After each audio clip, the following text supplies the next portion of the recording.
We can enrich generic dimensions in a model using dimension attributes.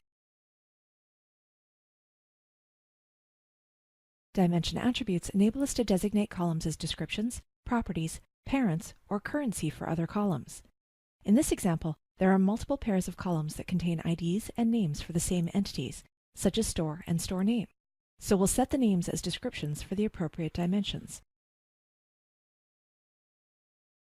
The system suggests likely columns when the column names are related or the data appears to be connected. Here, we've repeated the process for the other columns that come in ID description pairs.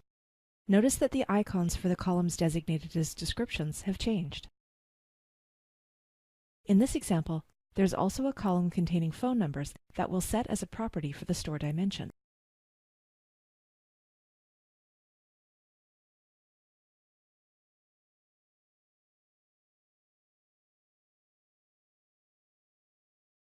For more information on creating hierarchies, working with different currencies, and enriching and generating the model, refer to the videos on the relevant modeling topics.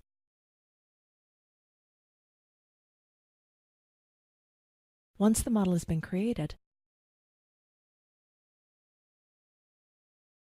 any attributes are listed here. When displaying the dimension in a chart, the description displays by default, but we can choose to show the ID or both values if desired. We can also add properties as additional details. Thanks for watching.